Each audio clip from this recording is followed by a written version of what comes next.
right now it's time for some Lord of the Rings. I'm with Michael. How you doing, man? Hi, Great to very have you good. on stage. Shadows of Good to see Mordor, that's what we're going to be looking at. I mean, it made quite a splash at the press conference. How's it been for you guys? You were just telling me that on GameSpot 50, which is our new way of like tracking the kind of buzz around the games on the site, it's rocketed up to number 5. Number 5, we were unbelievably excited. That's amazing. Kind of with a bullet, yeah. So it's just great that so many people are now getting to see the game, look at the game, learn about the game. And of course, here at E3, you know, get their hands on the game for the first time. So it's super cool. I've always been curious, like, what must be like to work on, you know, a world, a story that's beloved by so many people. Like, what's that? Is that pressure? Do you feel pressure every day working on Lord of the Rings? Oh my God, yes. It's the thing is, it's a huge amount of pressure because it's a huge responsibility. And because, you know, people are so invested in this, they love it. I mean, stories mean a lot to people. Yeah. We're fans of it as well, hugely. So, you know, it's an opportunity that we're probably going to get once in our lifetimes to not screw this up. But it's also so exciting. You know, the amazing thing about Middle-earth, there's so much detail, so much richness.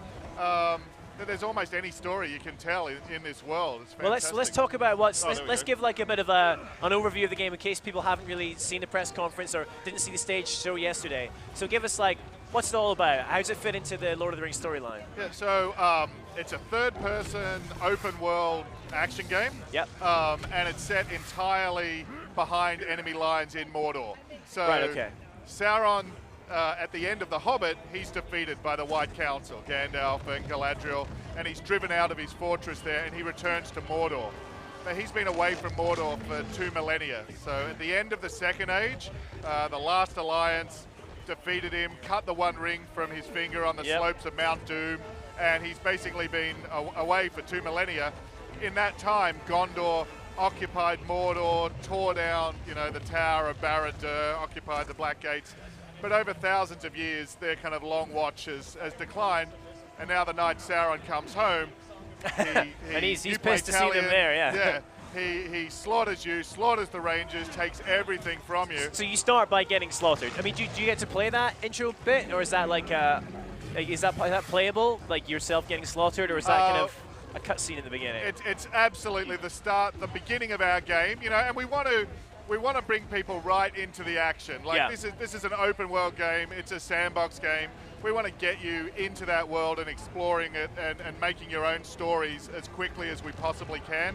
So we absolutely drop you into the middle of that event and that action, and into your resurrection. And you know, the player, like Talion at that point, is in the same situation. They both don't understand what's happened. They don't understand what is this power. They don't understand why they're not dead. And then so, you know, we get you behind enemy lines in Mordor with these new powers, with this mystery, and then we, you know, let you go and explore that and uncover that. It reminds me of the intro of the very first Legacy of Kain game. Remember that? Was it Blood something? I can't remember. But yeah, you start off but the first thing that happens is you're in a village and you get killed and then resurrected. So it's a really good mechanic for like setting up the player, I guess, as to discover this new world and these new powers. So tell me about those powers. As a Wraith, right? That's what you come back as. Yep. How does that work? Like, what are you able to do? So in the beginning, you really are relatively limited in what you can do. The Wraith doesn't know who it is. Its power hasn't grown to the full potential, but it does have the ability to burrow into the minds of your enemies because they're all connected to the Dark Lord. He's controlling them through fear, through domination, and basically you've sort of got a backdoor into that system to enter their mind, to see his plans, to see his soldiers. But then as we learn more about who the Wraith is, what their relationship to Sauron is, the part they played in the history of Middle-earth, those powers grow really significantly, and you start to be able to build your own army. It's almost, I mean, in a way, it's almost a bit like Saruman. Saruman thought the way to take on Sauron is to build an elite army of these Uruk-hai and to fight him on his own terms, to fight power with power. And that's kind of where the story takes us, and where it kind of grows and escalates to as we get deeper in, and here we are in the Sea of Nirn, where we really are trying to get behind enemy lines, build our own army, use the power of the Wraith to bend our enemies to our will, and actually turn them against the other orcs here. So let's talk me through what's happening here. Okay, so all right, I can see here we've actually got, oh, there we go. Yeah, it's a bit easier over there. We've got a war chief. This is Booth Baghead. So this is every one of these war chiefs, these bosses you're going to fight, they're going to be unique every playthrough. So I've never seen this guy before, but oh, and Talion's actually down. Oh, that's not good. And That's not dead. good. So what's going to happen here? Actually, we were going after a war chief, a boss. Yeah. But this guy, Ishmoz, he got in the killing blow on the Grave Walker. And from the point of view of Mordor, you are the worst villain imaginable. You know, you are the ultimate bad guy to these orcs, the kind of monster to these monsters. So taking down Talion means that character, that orc, he was previously just a random grunt in the world. Now he's defeated the Grave Walker, Talion. He's going to grow in power. He's going to get promoted. He's going to become a captain. And now he's moved into Orc society. And he can continue to create new missions, new power struggles where he can challenge other orcs. He can go on missions. He can also infiltrate and become a bodyguard to one of the other warlords. He could even go all the way up and become your ultimate boss, your ultimate nemesis at the end of the game. So it's constantly evolving living world with these enemies. So when you die, you kind of come back as your Wraith and then come back into the real world. So I mean, you know, honestly, in a similar way to the Ring Wraiths, they're going to be reformed when they die. Their sort of flesh gets reformed and they come back. So did he just? How are you controlling this? Is that a warg? How's he controlling that warg? This creature here, these are Caragors. They're kind of the big game, the big cats of Mordor, and that's true. So as well as being able to dominate and bend the orcs to your will, you can also do it with a range of the different monsters as well. So these make really good mounts because obviously, as well as being really fast for getting around the open world, they've got a couple of benefits over kind of your average horse. They're a lot better than chewing things to death than a horse is. And because they're big cats, they can use the verticality of the environment. And also, because they'll fight independently, they're very dangerous. If you jump off them, they'll make a good decoy as well. So what Jessica's actually doing here now, because we lost that last battle, time moves forward.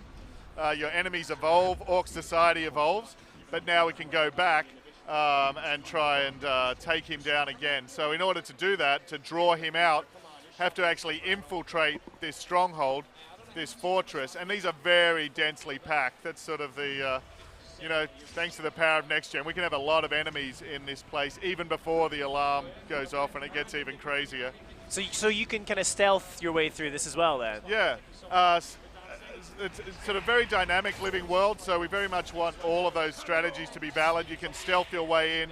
You can cause a lot of chaos by manipulating the environment, unleashing wild beasts. And you can teleport, right? Is that one of your initial Wraith powers? Yeah, basically? so the Wraith has the ability to go into the Wraith world, the unseen world. And in that world, that opens up a lot of other powers as well. The power to move through that world, teleport to your enemies, hunt down your enemies, as well as kind of bending them to your will. So, you know, as we progress through the game, there's sort of a lot of growth there as well. And so the way to draw out this war chief, he's gone into hiding. Oh no, what happened then? We got seen. In that case. So the interesting thing in that case, so all of these missions are dynamically created. The war chiefs, the bosses that you're going to fight, they only reach the top of Orc society by making a lot of enemies. They basically dominate and kill and, you know, crush a lot of these other orcs. And as a result of that, they make these enemies. So they can't just go walking around in the world, or they're going to have a target on their backs. So you need to draw them out. You need to challenge them, or you need to make enough chaos that's going to draw them out. Or in this guy's case, he's really cautious. You actually need to infiltrate and sneak up on him. But all of those different missions, mission conditions, they're going to be dynamically created, specifically depending on the personality and the history and the power level of that enemy. When you say the missions are dynamically created, so is there a central narrative, a central story? Yep. But then how you progress along that, the missions change? Like, explain that a bit. I'm a little bit confused. Yeah, no, absolutely. And so what there's the sort of one of the overarching story objectives. Yeah. When you first get into the world, you want to learn the identity of the Wraith. And then as you learn more, you want to hunt down and defeat the bosses in this first region of Mordor. Okay. So in that way, you've got a story goal, which is to hunt these guys down.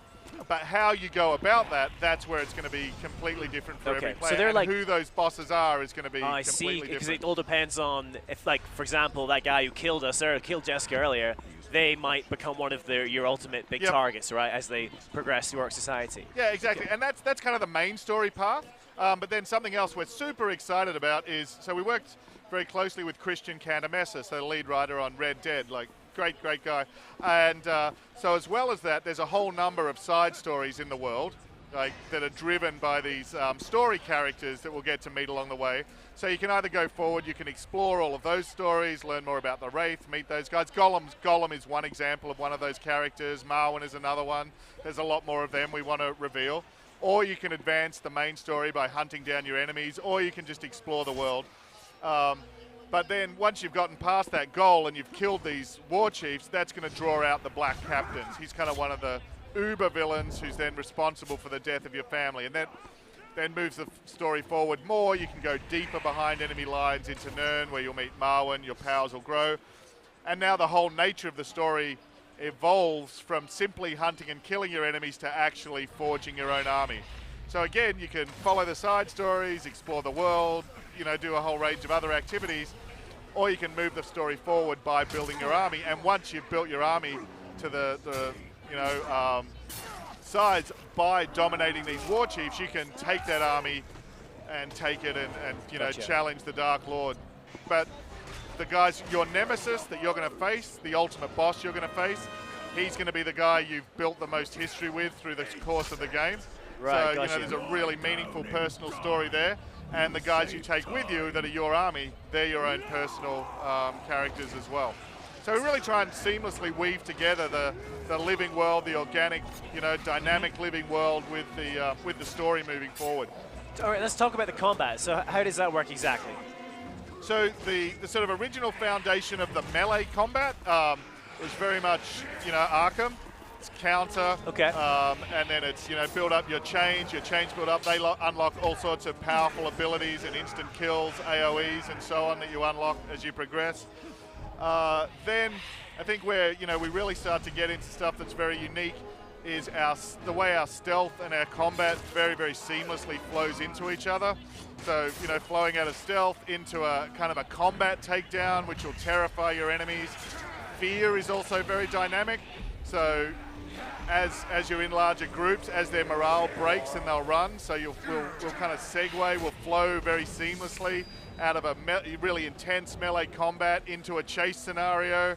Then, you know, wildlife will come in. So we really want it to be constantly changing, constantly evolving, extremely dynamic. Fantastic. So you've got your bow for your ranged combat. You get your swords as well. How does weapon customization work? Do you get new weapons as you go through the game, or is it more about your powers that change? So again, the weapon upgrading is another area where we simultaneously wanted to be extremely authentic to Middle-earth and to Tolkien. Because weapons are characters in Tolkien. Glamdring's a character, Sting is a character, and you know the history of Sting and his victories is actually written on the blade. It's I am Sting, Bane of Spiders. Oops, Great. So we very much wanted to duplicate that. And we wanted to tie it into what makes our game really unique, which is the Nemesis system. Yeah. So you're taking down these unique enemies. You're choosing how you take them down. Is it stealth? Is it ranged? Is it making them stab each other in the back?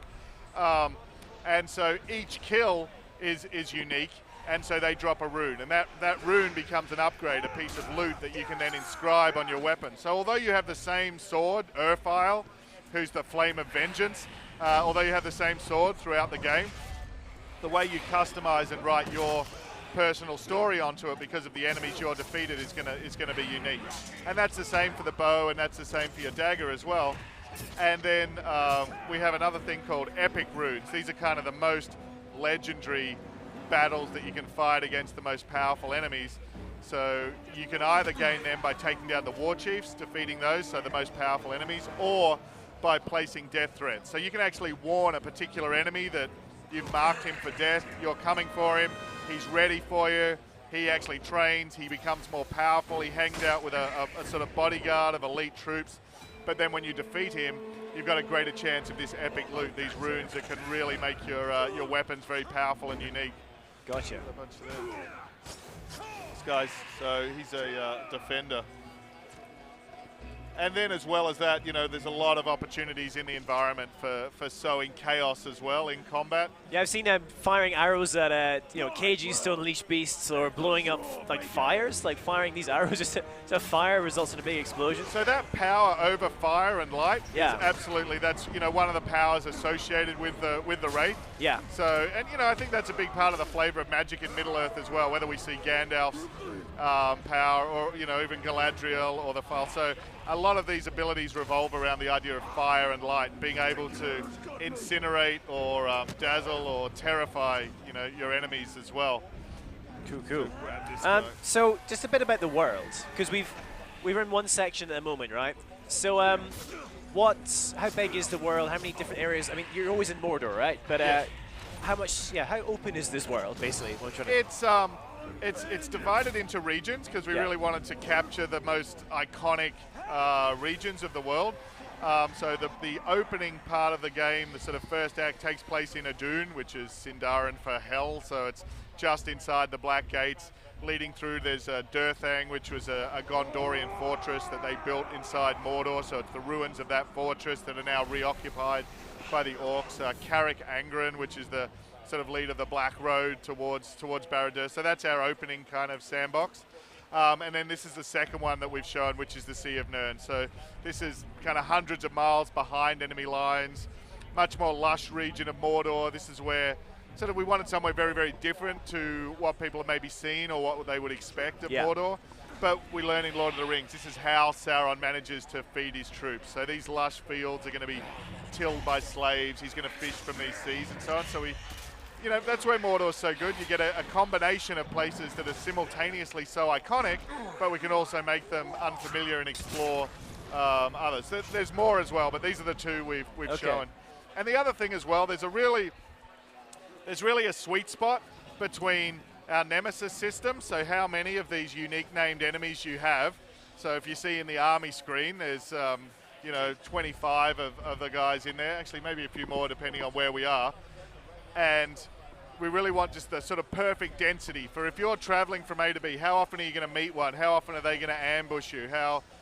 If the world's really expansive, the density of that gets lower, and you're sort of spending less. There's more downtime, which we don't want. We're really an action game. There's always that you know, toss-up between detail and size of world, right? No matter how powerful. I mean, obviously, as we get more power and with the next generation, I guess you can stretch that a bit more. You can have more detail over a wider space. But yeah, there is always that trade-off. So you've gone for you're all about detail because you want it to be consistently action, consistently throwing you into combat, throwing you into different situations. Okay. Yeah. So you're constantly surrounded by gameplay opportunities, you know, unless you want to, you know, if you want to stealth around and quietly pick up collectibles, but there's always opportunities, there's always something happening right there. So, you know, we want to sort of, there's opportunities for action around you at all times. So I guess there's a bit of a kind of further, zoomed out question, I guess, but like, what made you decide to bring a new character into this? Because in the past, you know, the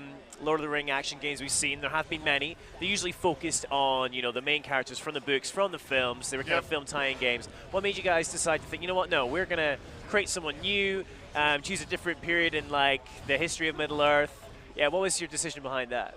You know, I think in a big way, we're inspired by The Hobbit and The Lord of the Rings themselves. You know, so each one of those is a standalone story. You can totally read The Hobbit as a prequel to Lord of the Rings, as a standalone story, as a sequel to the deeper history of Middle-earth that happened before that. But the protagonist and the hero through that story are unique to that story, and Lord of the Rings is exactly the same. And I think that's part of what makes the world feel so big and so expansive. Yeah, I mean, I guess you've got so much lore to draw on, you know, in the Lord of the Rings and in the Middle-earth. I mean, this is so much that Tolkien wrote. So did you like just troll through everything and try and find your perfect niche to bring your story? And yeah, I mean, very much so. I think, you know, so there's The Hobbit, there's The Lord of the Rings, there's the appendices of Lord of the Rings, which is just, you know, over 100 pages of pure history to draw on.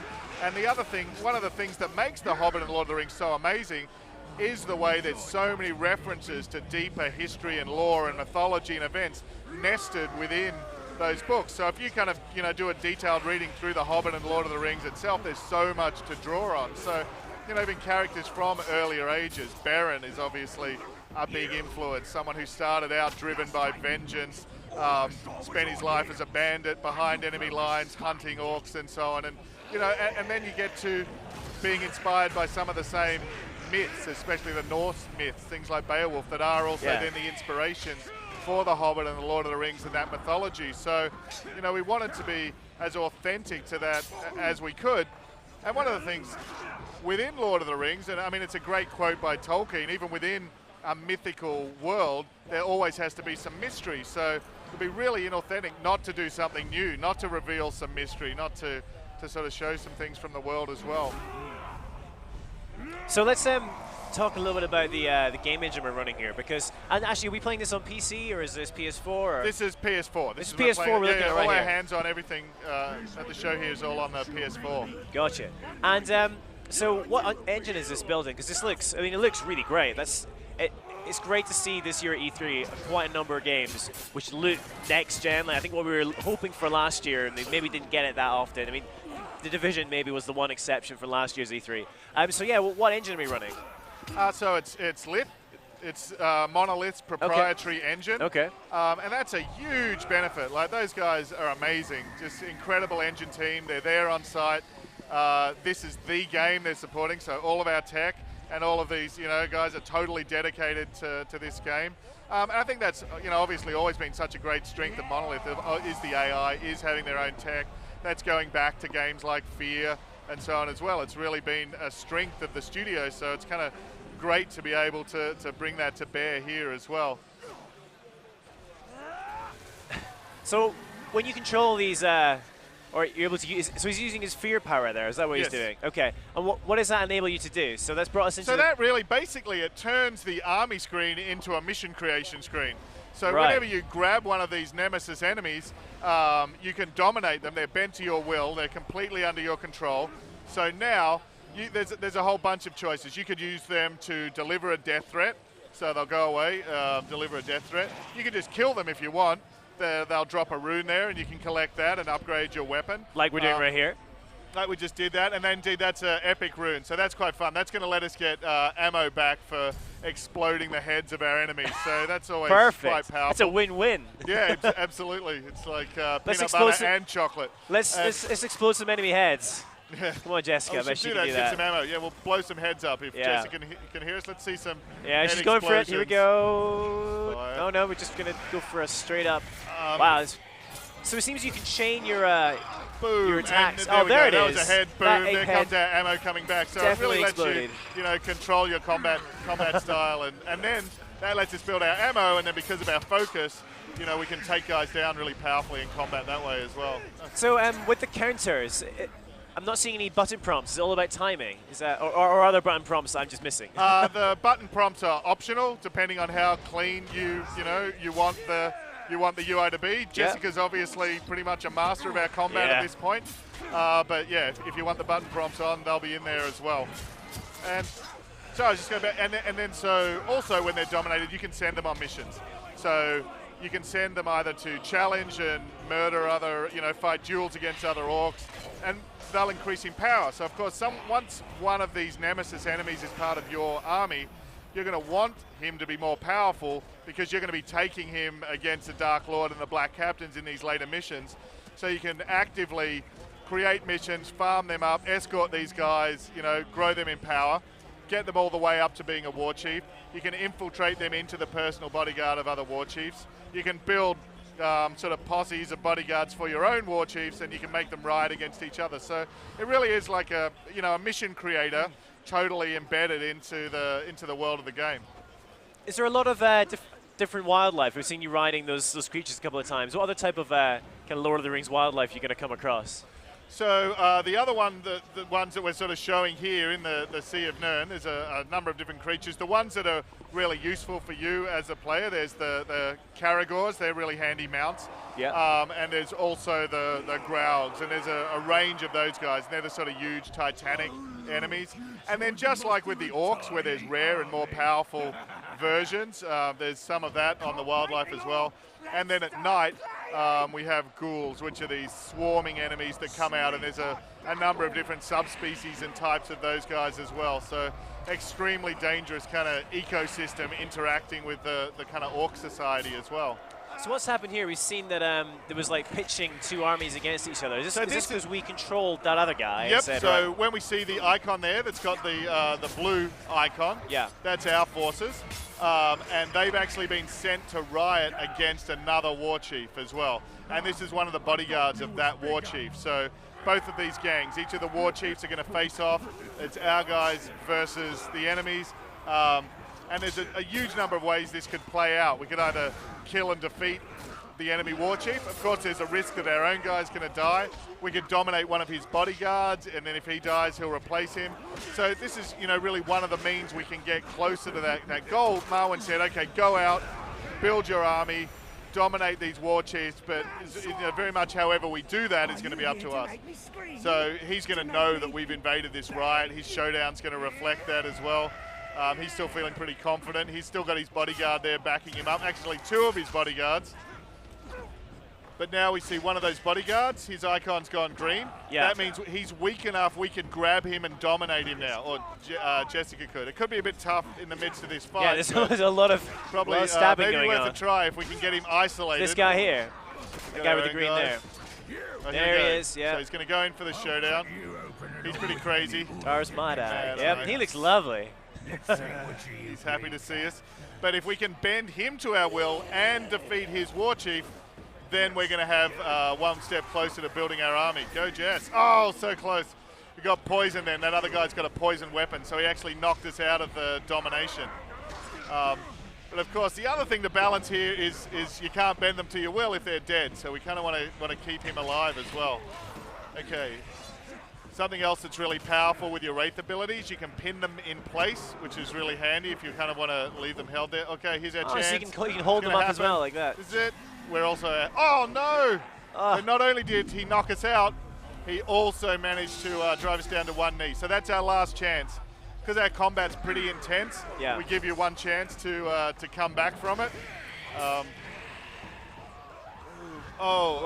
Okay, so that poisoner, he's dead, and he in fact was killed by our war chief. So that's our follower managed to take him out, and now, Mad Eye's dead. So we're not going to be dominating him, but we can always adapt. There's always another opportunity because now we can weaken this war chief, give him a quick shanking, see if we can wear him down, and then still maybe come out of this with two war chiefs. One way or another, he's either going to die, or Jessica's going to die, or we're going to dominate him. So there's still a lot of, we just so much didn't want that thing of, okay, you play this mission, you fail this mission, you play that mission again. Everything always opens up new possibilities every time, and we've got no idea. I still have no idea what's going to happen here, but I think Jess is going to get this guy, wear him down, grab him, and nope, he's dead. He's dead. He's gone. To the neck. And some of them, they can't be broken. Their willpower's too strong, so, you have to kill them. There's no choice. But so that's the end of another war chief. He's definitely not coming back from that. There's a bunch of ways they can die, whether it's mauled by monsters, died in combat, stabbed in the back by their friends, burned, stung, poisoned, so many ways they can die. And they each have different, unique scars. So you'll come back with these really iconic guys that aren't just... We got a couple of runes here, is that right? What do we got? So here we're actually, this is handy. So this is another one. We're really going to have plenty of ammo if we wanted to be taking these guys down with the bow, because we can earn ammo from either flurrying the guys to death or exploding their heads. So there's a bunch of... Whoa. And now at the end of that fight, it's not over because the Karagor's come in and he's now attacking our war chief. So our boss could have been at risk then as well. So even as you build your army, it's still going to be at risk because you're constantly in this really dangerous environment. Now they're both dominated, they're both happy, so that's good. Great, that went pretty well. Yeah. I mean, so we didn't come out of it with another war chief, but we absolutely did come out of it with one eliminated. So if we went back to the army screen at this point, which we can do by burrowing into this guy's mind, and we can see the world's evolved. So the guy we just decapitated, just decapitated, his head's up on a spike up there, so we can see how he turned out. And zoom in. To the right of him, we can see the blue icon. That represents our growing army. So we're kind of one little part of the way towards building our army. Excellent. This guy, so yep, So now we Skog the can send a Devourer death is threat. He's got a gang, he's leveled up. It's going to be an even tougher fight, but I've got no doubt Jess can do it. Depending, how long have we got? Have we got enough time to go after him?